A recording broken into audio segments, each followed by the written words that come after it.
Ok, vamos a esperar a que sus demás compañeros se vayan ingresando para continuar con la otra clase.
Déjenme ver si se conecta alguno que otro compañerito más para iniciar la clase, chicas.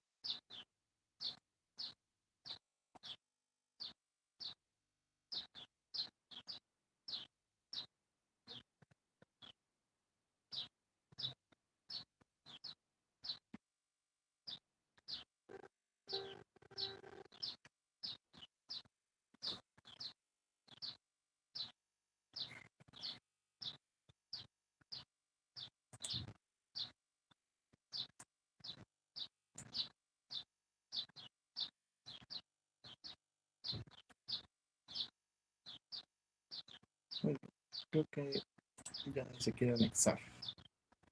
Sí, ya está.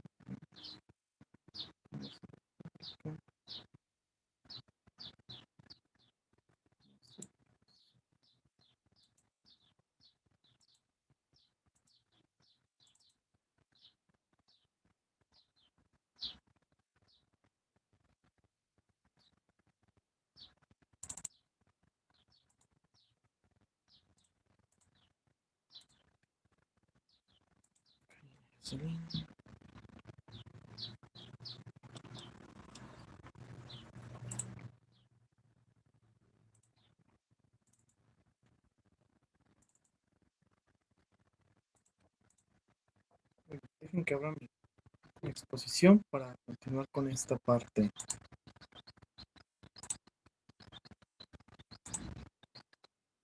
Listo. Ok. Entonces, vamos a continuar con la clase de salud pública, que ya sería prácticamente la última hora para culminar sus actividades del día de hoy. Oigan, ¿no les han dicho nada a la escuelita si vamos a regresar a presenciales para el siguiente semestre? Porque yo la verdad no sé. Con eso del cambio de semáforo ahora otra vez.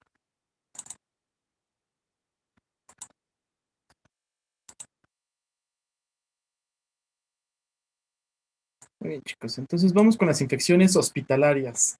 ¿Qué es lo que estábamos viendo la otra vez? Que eran infecciones nosocomiales o infecciones hospitalarias. ¿Alguien me puede decir de lo que vimos la clase pasada? ¿Cuál es la definición o qué entienden por una infección nosocomial como tal? ¿Quién me ayuda a definirla? Bueno, había dicho que las infecciones nosocomiales o de hospital son las que son adquiridas, como su nombre lo indica, en un hospital.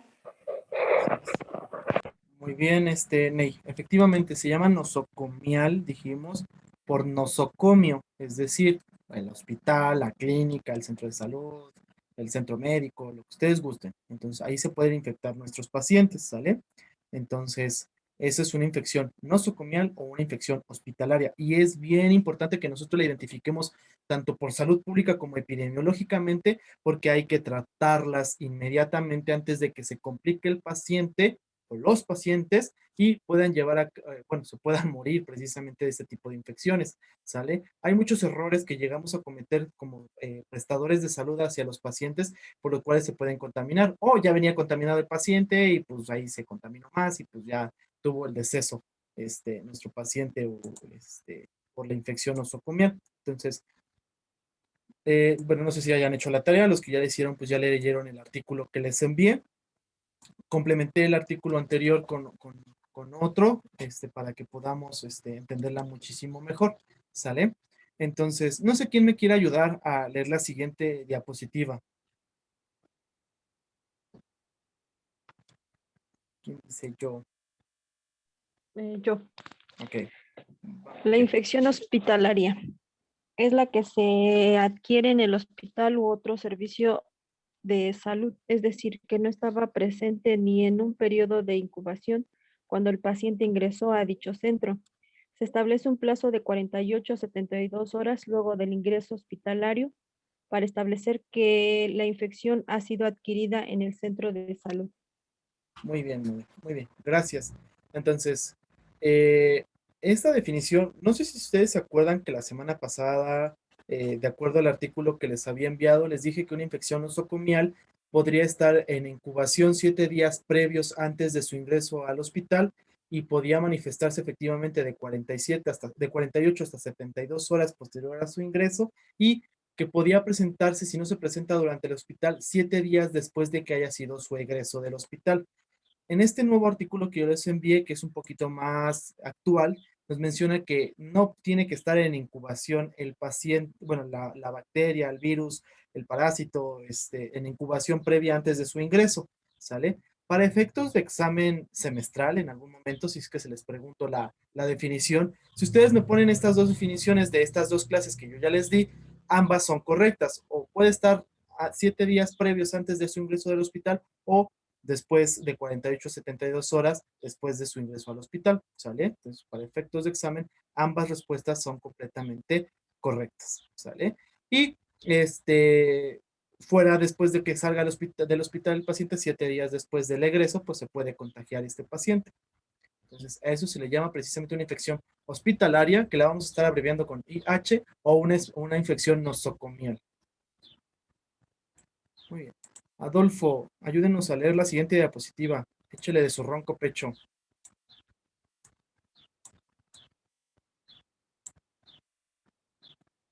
Adolfo.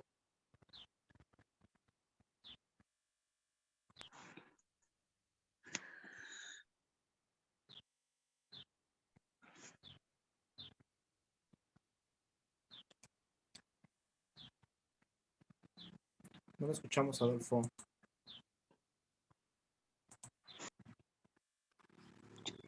¿Sí me escucha?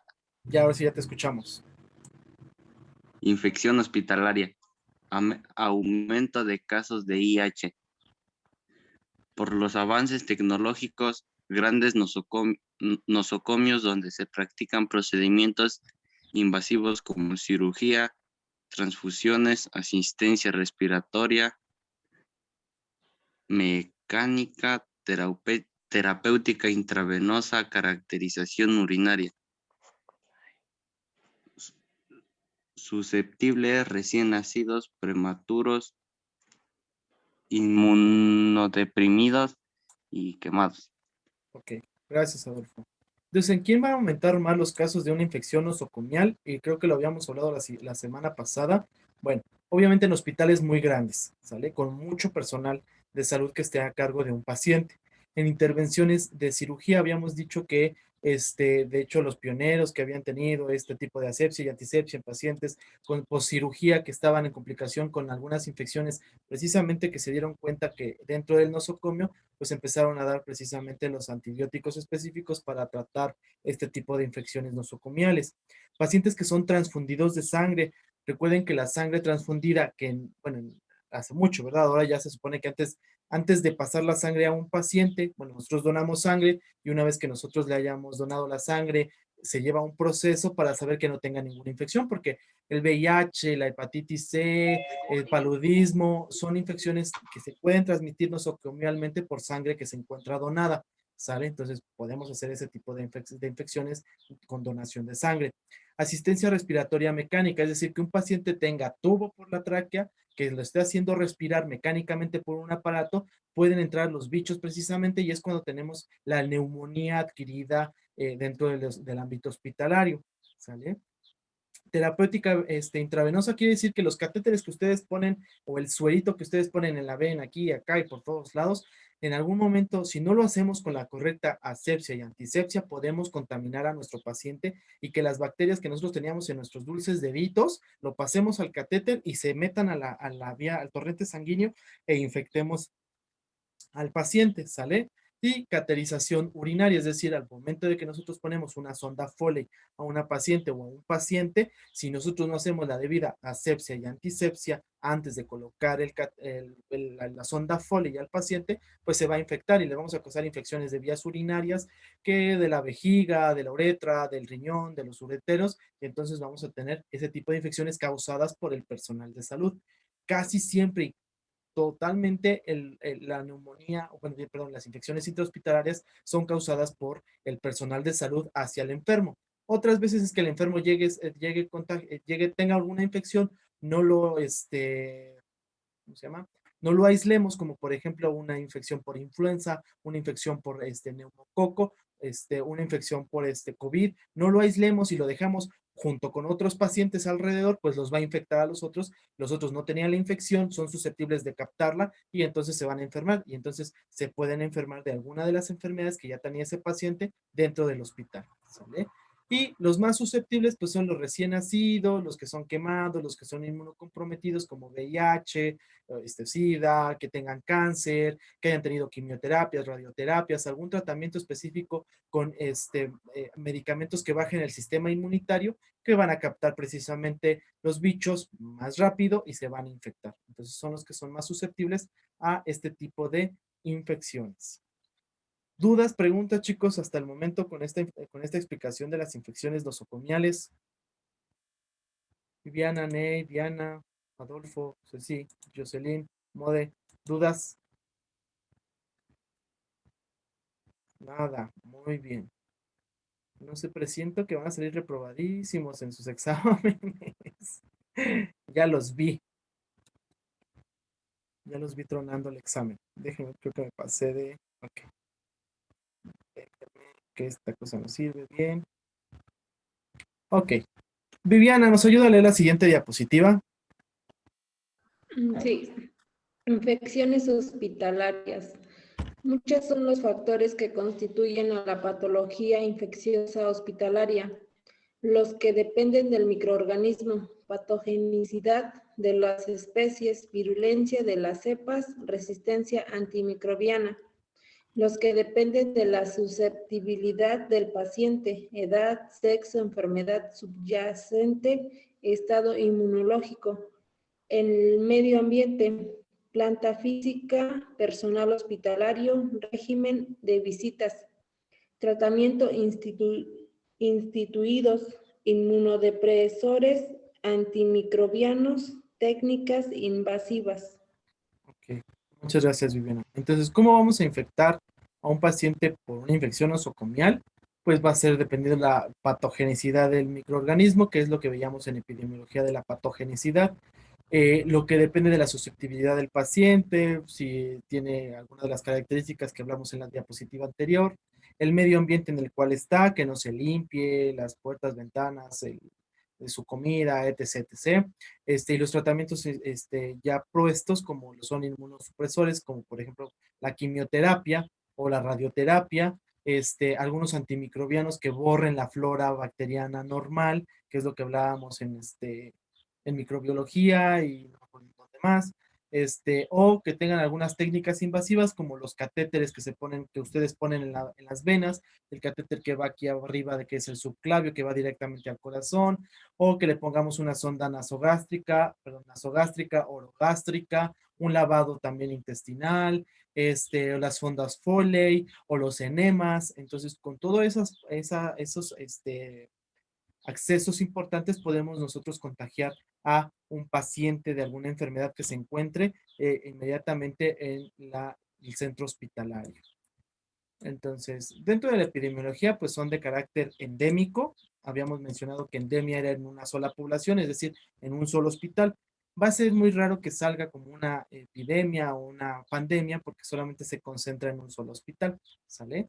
Aparecen brotes o epidemias que se localizan en áreas específicas del hospital, es decir, en cuidados intensivos principalmente, en urgencias, en zonas de hemodiálisis, de diálisis, en zonas de medicina interna, zonas pediátricas, ¿qué más me faltan por ahí? Creo que nada más son los que más, en quirófano o en cirugía, son zonas específicas donde el paciente se puede llegar a contagiar y donde puede haber brotes o epidemias o endemias dentro del hospital, ¿sale? Y comúnmente van a ser microorganismos particulares, casi siempre son los mismos organismos, con una resistencia muy grande a los antibióticos. Los antibióticos que demos a veces no se les quita la infección y tenemos que subir y subir y subir escalones de los antibióticos que vimos en farmacología. Dice que un 2 a un 25% de los pacientes admitidos en una zona de cuidados de terapia intensiva o cirugías van a tener precisamente alguna infección nosocomial y van a ser más bajas en algunas, tanto en los médicos, porque también nosotros podemos tener una infección nosocomial por trabajar en el hospital. En embarazadas también va a ser menos frecuente y en pediátricos también son menos frecuentes. Sin embargo, no quiere decir que no se presente. Entonces, ¿ustedes pueden adquirir alguna infección nosocomial en algún momento? Sí, ¿sale? Hoy lo vemos y volvemos, digo, ya estamos hartos de COVID, pero hoy lo vemos, nosotros nos podemos contagiar de COVID trabajando en el hospital propiamente, sí, ¿sale? Entonces, nosotros nos podemos enfermar de esa infección nosocomial en algún momento. Entonces, ¿quiénes son los agentes que nos vamos a tener o cuáles son los agentes etiológicos para una infección? Primariamente bacterias, después virus, terciariamente hongos y por último y en un poco porcentaje parásitos, ¿sale? Esos son los agentes etiológicos por los cuales vamos a poder infectar o se van a poder infectar los pacientes que se encuentran en el hospital. ¿Sale? Y en el artículo que les mandé venía precisamente aquí las bacterias que podemos nosotros contagiarnos, que se pueden contagiar los pacientes en el hospital, como la Acinetobacter, el Clostridium difficile, el Clostridium sorretti, la Pseudomonas aeruginosa, que es la principal, el Staphylococcus aureus, el Staphylococcus pneumoniae, la tuberculosis, la legionela. Entonces, son bacterias importantes que se pueden contagiar o que son ¿cómo se llama? Infecciones hospitalarias. De virus, pues podemos hepatitis A, B, C, la infección de VIH, influenza, parvovirus, virus incital respiratorio, la rubiola, el SARS, el SARS-CoV, el SARS-CoV-2, el rotavirus, la varicela, ¿sale? Y otros como por ejemplo el hongo de la cándida, algunos prionis que son algunos tipos de virus, y algunas otras bacterias como las Aspergillus, SPP que se pueden contagiar los pacientes en el hospital, ¿sale? Entonces son los más frecuentes, no quiere decir que no haya más, pero son los más frecuentes. Muy bien, entonces dentro de la etiología pues pueden ser exógenas que se denominan con una infección cruzada, es decir, que nosotros como portadores de la salud nos contagiemos afuera del hospital, entremos al hospital a trabajar y contagiemos a nuestro enfermo, ¿sale? Por eso es importante las medidas de bioseguridad que debemos de manejar dentro del hospital, sobre todo el uso el lavado de manos, el uso de guantes y si estamos enfermos pues el uso de cubrebocas, ¿sale? Que bueno, hoy en día ya está normado que tenemos que usar el cubrebocas por todos lados, pero antes no. Entonces, si nosotros sentíamos una infección en la garganta, uso de cubrebocas, ¿sale? Uso de guantes y mi lavado de manos constantemente. Y endógenas, es decir, que son causadas por agentes propios de la flora del paciente. Es decir, mi paciente se le abrió, tuvo una apendicectomía y se infectó, pero se infectó porque tiene una flora bacteriana normal en el intestino. Pero como mi paciente se le bajaron las defensas, pues ya no tuvo cómo defenderse de eso y se infectó. ¿Sale? Entonces son propias causadas por el paciente y las exógenas puede ser que yo contagie a mi paciente o la que se encuentra alrededor en su cubículo, ¿sale? Entonces puede tener un reservorio del agente infeccioso, una fuente, un mecanismo de transmisión y una puerta de entrada, que es el ciclo precisamente que habíamos visto en epidemiología y también en microbiología, que volvimos a ver el ciclo, la cadena epidemiológica que está teniendo el agente etiológico. Entonces, si se dan cuenta, ya vimos la cadena epidemiológica en 3 materias, ¿sale? Y la puerta de entrada del organismo del paciente, pues habíamos dicho que en epidemiología y también en microbiología, que puede ser la faringe, bueno, la boca, la faringe, los ojos, el tracto respiratorio, la piel, las mucosas, la uretra, el tracto genital, el tracto digestivo, ¿sale? Entonces es por donde nosotros podemos invadir al paciente por la nariz, por la boca, por el ano, por la vagina, por la uretra, ¿sale? Donde podemos nosotros invadir y contagiar a ese paciente. Muy bien. Vianey, no sé si me puede ayudar a leer la siguiente diapositiva.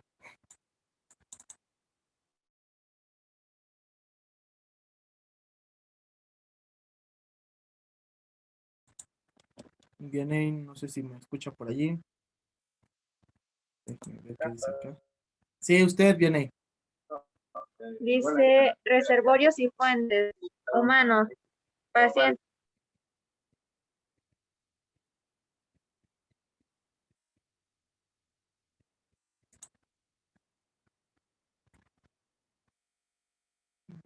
Sí, Vianey.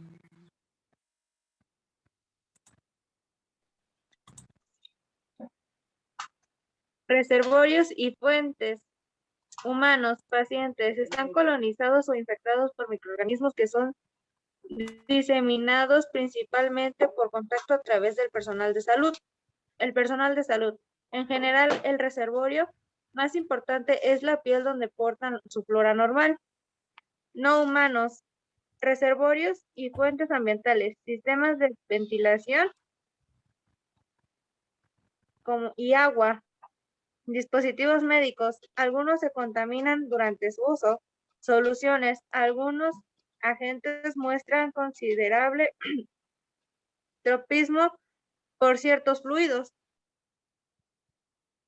Muy bien, entonces los reservorios que podemos tener pues son pacientes y el personal de salud, ¿sale?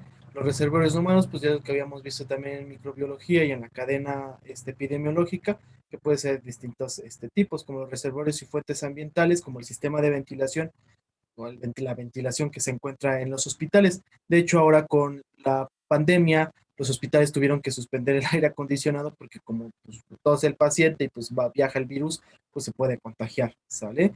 Los dispositivos médicos como el estetoscopio, el baumanómetro, el termómetro, el glucómetro pueden ser reservorios, que son los fomites. Y las soluciones, por ejemplo, las soluciones glucosadas, algunos almidones o algunos otros tipos de soluciones pueden ser reservorio también de infecciones, y los podemos pasar a los pacientes. Entonces hay que tener bastante cuidado con la fecha de caducidad de sus soluciones y, y cuánto ya tiene la solución en el paciente. Es decir, lo máximo que se puede utilizar son 24 horas una solución. La glucosada también se puede utilizar 24 horas, pero si ya cumplen esas 24 horas, hay que quitarlas y volver a poner una nueva porque se puede llegar a contaminar el paciente con ese tipo de soluciones. Por eso es importante el chequeo de las mismas. Y eso, pues, ¿quién lo hace? Pues ustedes como enfermeras y enfermeros. Ay, perdón, se mueve esto. Muy bien. Otros modos de transmisión, pues es el contacto directo con mi paciente por no lavarme las manos, ¿sale? Y puedo contagiar pues todos estos microorganismos que encontramos aquí, la Bordetella pertussis, Neisseria meningitidis, el estreptococo beta hemolítico del grupo A, el adenovirus o la parainfluenza. Fecal oral, comúnmente igual.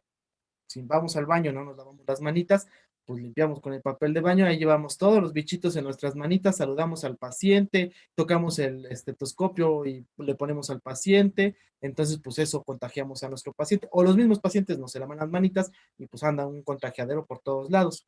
¿Qué infecciones podemos transmitir con fecal oral? La salmonelosis, la shigellosis, el enterobacter, la E. coli, la Klebsiella, las pseudomonas, el Clostridium difficile o el rotavirus a través de algunos vectores. Si nosotros vivimos en zonas con vectores como mosquitos y no hacemos la desinfección constante que habíamos mencionado en epidemiología, pues podemos también tener infecciones, como por ejemplo el dengue. Si estamos en una zona con dengue y no tenemos desinfección dentro del hospital, pues el paciente se va a infectar de dengue dentro del hospital, ¿sale? Por vía aérea, pues con todas las gotitas de flush, cuando yo hablo, escupo por todos lados, o respiro y salen las gotitas de agua, o estornudo y no me tapo la boca, o toso y no me tapo la boca, pues vamos a poder contagiar a los pacientes de diferente manera. Por eso les digo, si tenemos una infección dentro de la garganta y estamos trabajando en un hospital, en una clínica, pues hay que ponernos el cubreboca. Bueno, eso era antes, ahora pues lo tenemos que utilizar a fuerza. ¿Qué infecciones podemos transmitir por vía aérea? Pues la el sarampión, la varicela, la tuberculosis, la legionela, la influenza, el virus, COVID. Entonces, pues es por eso que debemos utilizar algunas medidas. Por vía sanguínea, pues comúnmente por las transfusiones de sangre, el virus del VIH, el virus de hepatitis B, A y C, el citomegalovirus, algunas bacterias y algunos parásitos. Entonces, eso es lo que podemos nosotros contagiar. Vamos a ver. Ceci, ¿nos puede ayudar con la siguiente diapositiva?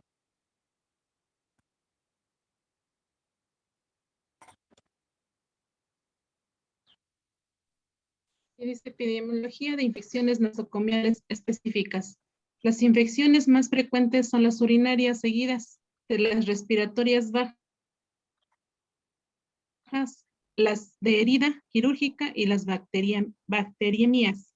Bacteriemias. Muy bien, Ceci. Efectivamente. Entonces, ¿cuáles son las más frecuentes? Las infecciones urinarias. ¿Sale? Después siguen las respiratorias bajas, la neumonía precisamente. Algunas, después las heridas quirúrgicas por el mal tratamiento, mal diagnóstico, porque se infectó en el quirófano, porque no hicimos la asepsia y antisepsia indicadas antes de la cirugía, porque nosotros no lavamos las manitas antes de la cirugía. Y las bacteriemias quiere decir que se contagió todo el paciente en todo el cuerpo. ¿Sale? Entonces, así va la frecuencia de estas infecciones nosocomiales. ¿Sale? Entonces, bueno, aquí les puse un cuadrito que viene, ay, perdón, que se mueve aquí. Déjenme ver que se mueve aquí todo esto. Les puse un cuadrito que viene en uno de los artículos que les envié por Classroom de las diferentes infecciones, cuáles son los agentes más importantes, cuáles son los factores de riesgo y cuáles son las secuelas que pueda tener mi paciente posterior a las infecciones nosocomiales, ¿sale? Entonces, para que lo chequen en el artículo que les envié. Muy bien. Entonces, vamos a ver. Ney, ¿nos puede ayudar a leer la siguiente diapositiva? Sí, dice control y prevención de la VIH. El objetivo primario es prevenir la adquisición del VIH y reducirlas. Control de las infecciones transmitidas a los trabajadores de salud. Comité de infecciones y la aplicación de un programa adecuado a las características del centro. Muy bien. Gracias, Ney. Entonces, los objetivos, pues el primario es prevenir las infecciones intrahospitalarias o reducirlas, ¿sale? Controlar las infecciones transmitidas por los trabajadores de salud, ¿sale? Que no se contagie su trabajador de salud en el hospital. Y hay que tener un comité de infecciones y aplicar los programas precisos para cada hospital, dependiendo qué infecciones nosocomiales se encuentren durante la estancia o qué tan frecuentes son, para poder prevenirlas y controlarlas inmediatamente en el hospital. Muy bien. Vamos a ver quién me ayuda por acá. Tenemos un poquitos. Jocelyn, Karina, ¿nos puede ayudar a leer la siguiente diapositiva? Sí. Control y prevención de las IH. El comité siempre debe contar con los siguientes integrantes: un representante administrativo, un representante de cada servicio principal del hospital, laboratorio de microbiología, departamento de enfermería, ingeniería, proveeduría, servicios ambientales, farmacia, servicios de salud de los empleados, departamentos de nutrición, otros de acuerdo a la situación local. Ok, entonces el comité de infecciones dentro de un hospital tiene que estar con cada uno de estos representantes que van a dar las normas propias de cada hospital para prevenir y preservar la salud y que no haya precisamente las enfermedades intrahospitalarias o nosocomiales. Entonces, cada hospital tiene este tipo de comité con estos tipos de personas o personajes importantes. Las funciones del programa epidemiológico dentro de un hospital, pues es la vigilancia, determinar precisamente las tasas endémicas de cada una de las infecciones nosocomiales que se lleguen a presentar, investigación de las epidemias, es decir, dar la definición de cada una de las enfermedades que se están presentando dentro del hospital, cuantificarlas, clasificarlas y ver qué tan frecuentes son esas infecciones y qué factores de riesgo cumplen los pacientes para tener este tipo de infecciones nosocomiales, educar tanto al paciente como al personal de salud o a las áreas de salud de control para poder disminuir las tasas de morbimortalidad y tasas de incidencia de las infecciones nosocomiales. Salud de los empleados, es decir, tener la profilaxis post-exposición, vacunas, por ejemplo, la antihepatitis o de la influenza cada año para prevenir precisamente este tipo de infecciones nosocomiales en las personas de salud que están en contacto con los pacientes. La revisión del uso del ATB, que es precisamente el módulo de uso de antibióticos, que son los tratamientos antibacterianos, y la susceptibilidad y correlación de acuerdo a los microorganismos que se tienen en las infecciones nosocomiales, el desarrollo de las disposiciones y procedimientos de control, la evaluación de la calidad y control de los procedimientos de control y la evaluación de un nuevo producto a ser introducido en el centro. Dependiendo si tenemos nuevos antibióticos, pues evaluarlo primero antes de dárselo a los pacientes. Muy bien. Mode, ¿nos puede ayudar a leer la siguiente diapositiva? Sí. Control y prevención de las infecciones hospitalarias. Las medidas preventivas consisten en actuar a nivel de la fuente, el reservorio, la transmisión y el huésped susceptible, en la importancia del el lavado de manos como una medida primordial.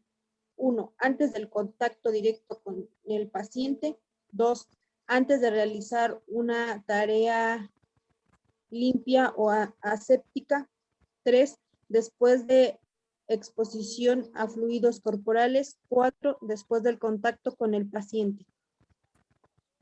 Y la 5, que es después del contacto con el entorno del paciente.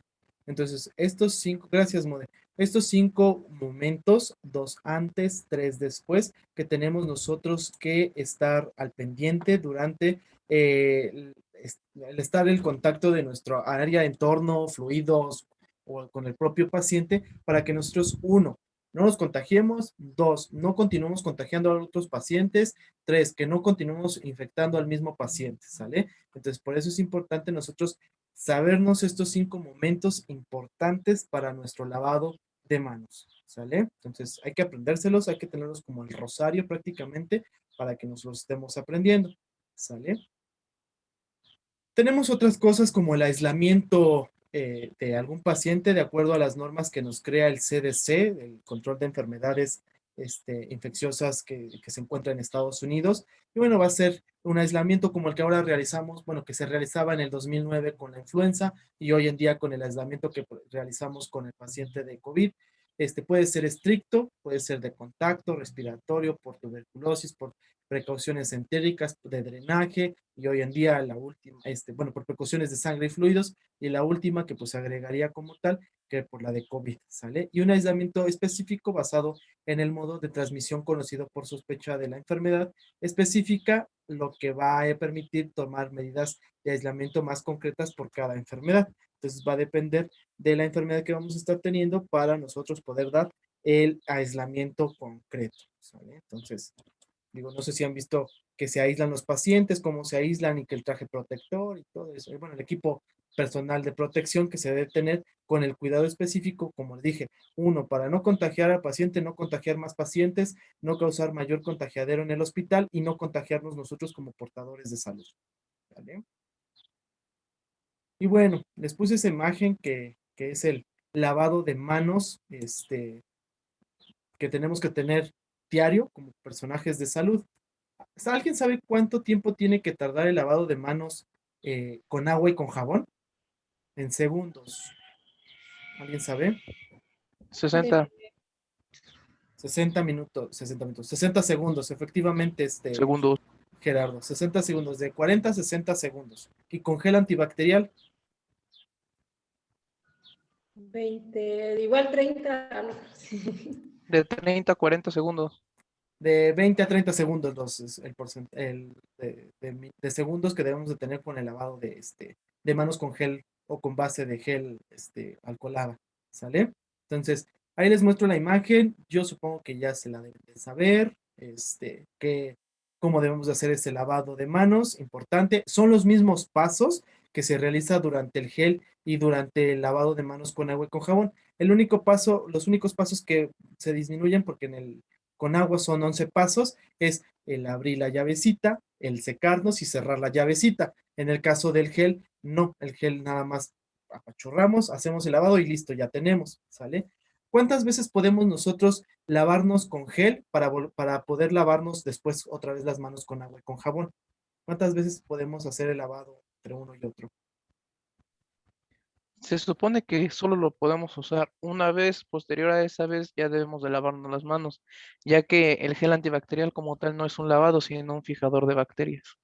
Muy bien, es lo que estábamos hablando precisamente con los antisépticos, precisamente, ¿sale? Entonces podemos hacer un lavado de 4 veces de lavado de gel antibacterial por una de lavado de manos con agua y con jabón. Es decir, si yo tengo, por ejemplo, yo en mi consultorio veo 25 pacientes diarios, entonces de esos 25, mi primer paciente me lavo con agua y con jabón, después gel, gel, gel, gel y otra vez con agua y con jabón. Gel, gel, gel, gel, agua con jabón, a menos que mi paciente hoy en día sea respiratorio o que tenga una infección que pueda yo transmitir, entonces si voy y me lavo las manitas con agua y con jabón, ¿sale? Entonces, ¿qué hacemos después de que nos pusimos el gel o con agua y con jabón? Pues primero frotamos las palmas de las manos, ¿sale? Después vamos a frotar el dorso con la palma, dorso con palma, ¿sale? Después al revés, palma con palma, pero son interdigitales, ¿sale? Después vamos a cepillar nuestros deditos, precisamente cerramos y cepillamos deditos, los 4 primeros deditos. Los deditos gorditos no los tocamos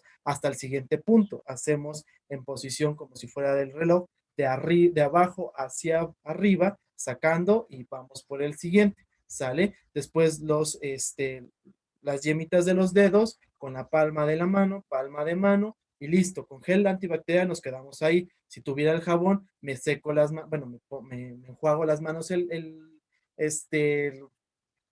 la llave del agua, quito de la llave del agua, agarro mi sanita, porque debe ser con sanita, no con toalla, agarro mi sanita sin cerrar la llave del agua, seco con la sanita, con la misma sanita cierro la llave del agua y lo tiro a la basura, ¿sale? Por eso son 11 pasos como tal con agua y con jabón y 8 pasos con gel antibacterial, ¿sale? Entonces, una vez que yo me lave las manos con gel o con agua, no le debo de hacer así, ¿sale? No es para que se me sequen rápido. Ya las lavé, se me tienen que haber secado con la sanita en el agua de jabón y el gel antibacterial se tiene que evaporar para dejar secas mis manos, ¿sale? Entonces no es necesario manotear como pollitos para tratar de volar, porque no va a servir de nada, ¿sale? Entonces esos son los 11 y los 8 pasos que debemos de llevar a cabo en el lavado de manos, ¿sale? ¿Dudas, preguntas? Y bueno, les dejo la bibliografía de donde yo saqué el tema, ¿sale?